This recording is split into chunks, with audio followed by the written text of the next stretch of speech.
Hello, I am Brad Weinmeister, a wildlife biologist with Colorado Parks and Wildlife.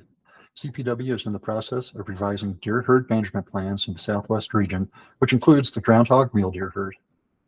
Public input is an important part of the revision process. In this presentation, I will give some background information on the groundhog mule deer herd and propose management objectives that will lead management of this population over the next 10 years. The Groundhog Mule Deer Herd, or Data Analysis Unit D-24, is located in the southwest corner of Colorado and includes Game Management Units 70, 71, and 711. It is 2,800 square miles with portions of Dolores, Montezuma, Montrose, and San Miguel counties within it. 70% of the DAU is public lands. The remainder is private. The current population objective, which was set in 2014, is 15,000 to 19,000 deer. After a decline in the 1990s and the early 2000s, the deer population has been stable over the past 15 years. The current post-hunt population is within objective at 18,300. Over the past several years, the D-24 sex ratio has been within or just below the current management objective of 23 to 28 bucks per 100 does. The average post-hunt buck ratio from 2002 to 2022 was 27 bucks per 100 does. In 2022, it was 25 bucks per 100 does. Fawn ratios have been good and have averaged 49 fawns per 100 does over the past 20 years. In 2022, they reached a high of 57 fawns per 100 does.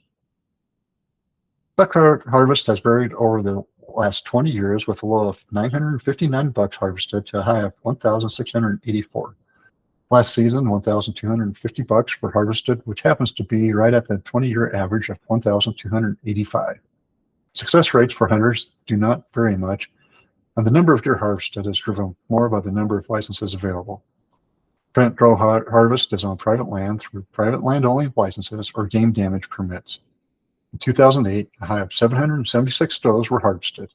In 2022, only 9 does were taken by hunters.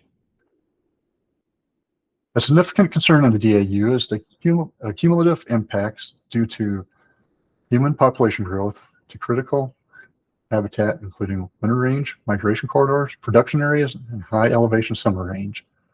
Exurban development is occurring in the DAU, and homes are replacing open lands that currently support deer. Energy development has also increased in deer habitat on private and public lands, resulting in a direct and indirect loss of habitat.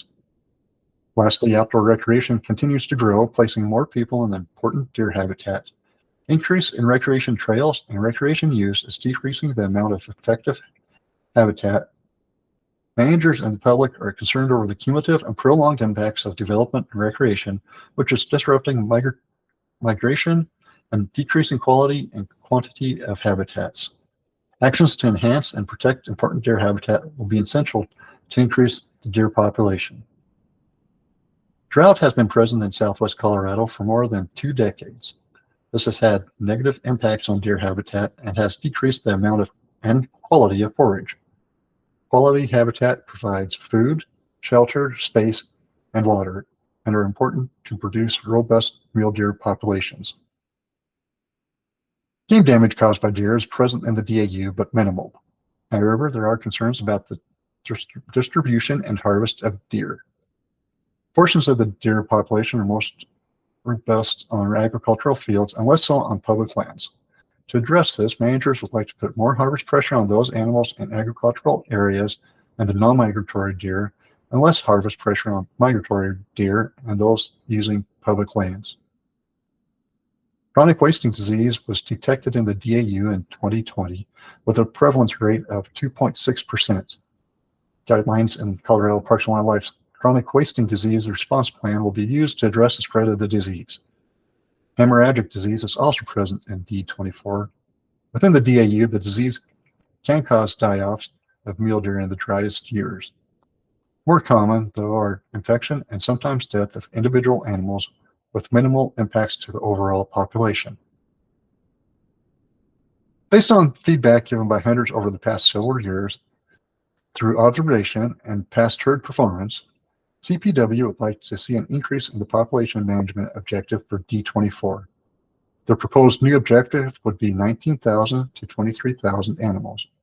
Management would allow population growth on public lands and to the migratory portion of the population. Management of deer on private lands would be similar to the current management.